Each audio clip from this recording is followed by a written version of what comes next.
పెద్దపల్లి జిల్లా కేంద్రంగా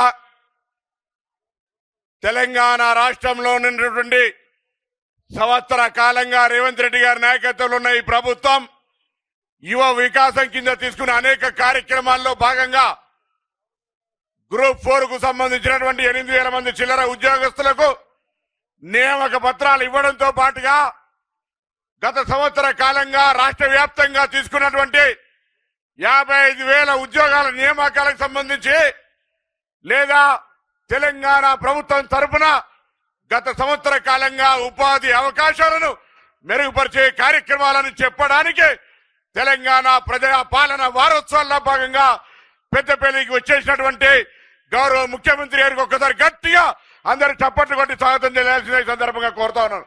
అదేవిధంగా వేదిక మీద గౌరవ ఉప ముఖ్యమంత్రి గారు ఆనాడు తెలంగాణ సాధన తర్వాత 10 సంవత్సరాల ప్రతిపక్ష టిఆర్ఎస్ పరిపాలనలో ప్రజలకు న్యాయం జరగాలని పాదయాత్ర చేసినాడు ఉప ముఖ్యమంత్రి బట్టి విక్రమార్క గారు.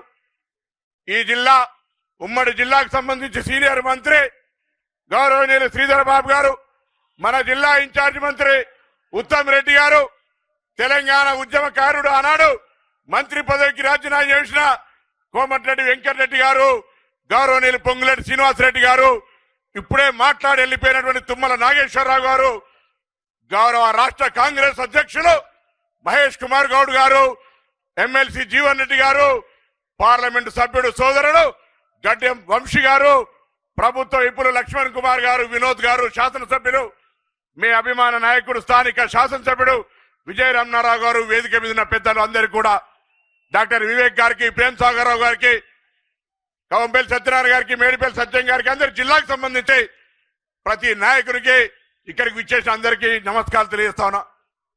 విద్యార్థి నాయకుడిగా ఆనాడు ఉద్యోగాలు కావాలనే సందర్భంలో అనేక పోరాటాలు చేయడం జరిగింది.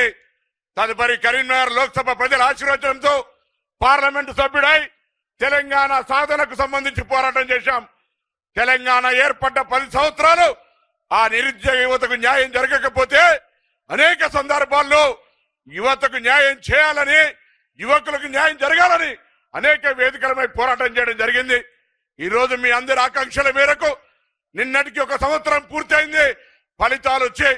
ఈ తెలంగాణ ప్రజా పాలన ప్రభుత్వంలో అనేకమైనటువంటి కార్యక్రమాలు ముఖ్యంగా యువకులకు సంబంధించి నిరుద్యోగ సమస్య పరిష్కార దిశలో తీసుకొని పోయే సందర్భంలో ఈ సభ జరుగుతూ ఉంది. ఇక్కడికి వచ్చినటువంటి నా సోదరులు, రాజకీయంగా కాంగ్రెస్ పార్టీ కుటుంబ సభ్యులు లేదా తెలంగాణ ప్రభుత్వంలో ప్రభుత్వ పనితీరును పనిచేసే ఉద్యోగస్తులందరూ ఒకటి గమనించాలి. తెలంగాణ ప్రజలకు ముఖ్యంగా ఆకాంక్ష, ఆత్మగౌరవం. గతంలో మన యొక్క అంశాలను చెప్పాలంటే కూడా నేతృత్వంగా అణిచివేసే పరిస్థితి ఉండే. కానీ ఈ రోజు తెలంగాణ ప్రజల యొక్క ఆకాంక్షలకు, ఆత్మగౌరవానికి ప్రతీకగా ప్రజా పాలన మంచి ప్రజాస్వామికంగా కొనసాగుతా ఉంది. ఈ పరిస్థితుల్లో గౌరవ ముఖ్యమంత్రి గారికి ఇంతకు ముందు మా గౌరవ శాసనసభ్యుడు విప్పు గారు చెప్పినట్టుగా ధర్మపురి లక్ష్మీ నరసింహస్వామి టెంపుల్ మన వేములవాడకు వచ్చినారు. రాజరాజేశ్వర స్వామి ఆశీర్వచనం నిండుగా ఉండాలని కోరుకుంటా ఉన్నాం. ధర్మపురి లక్ష్మీ నరసింహస్వామి, కొండగట్టు అంజన్న, ఈ ప్రముఖమైనటువంటి దేవాలయాలు. కాళేశ్వరం గురించి నేను చెప్తే తప్పైతే శ్రీధర్ బాబు గారు చెప్తారు.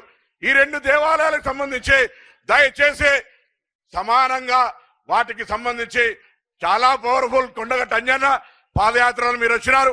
ధర్మపురి లక్ష్మీ నరసింహస్వామి మా ఈ జిల్లా అందరు ఇలవేల్పు ఆ దేవాలయాల అభివృద్ధికి సంబంధించి.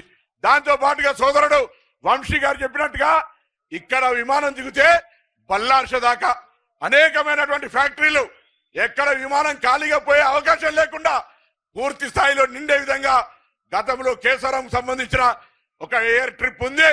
దాన్ని కూడా భవిష్యత్తులో ఈ ప్రాంతం ఉత్తర తెలంగాణకు సంబంధించి వరంగల్ అదొక పారిశ్రామిక ప్రాంతం అయితే ఈ మొత్తంగా పక్కన ఆదిలాబాద్, మంచిర్యాల సిమెంట్ ఫ్యాక్టరీలతో సహా ఈ ప్రాంతానికి అభివృద్ధి ఉండే విధంగా ఒక ఎయిర్పోర్ట్ ఇచ్చేటువంటి ఆలోచన రాష్ట్ర ప్రభుత్వం నుంచే కేంద్రం మీద ఒత్తిడి తెచ్చే దిశలో కొనసాగించాలని సందర్భంగా కోరుతూ ఈ రోజు పెద్దపల్లి జిల్లా కేంద్రం వేణన్న గారు వచ్చినారు.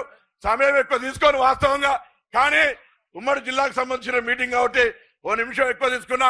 దయచేసి అంజనా భావించకుండా మరొక్కసారి విజయరామనారావు గారు 1500 కోట్లు దొబ్బిపోయిందని అందరు ఈశపడుతున్నారు. పోయినాక దృష్టి తీసుకో, లేకపోతే ప్రాబ్లం అవుతుంది. ఆ విధంగా ఈరోజు ఈ జిల్లాకు సంబంధించి 13 నియోజకవర్గాల 8 మందిని గెలిచినాం. 2 మంత్రులు 2 విప్పులు.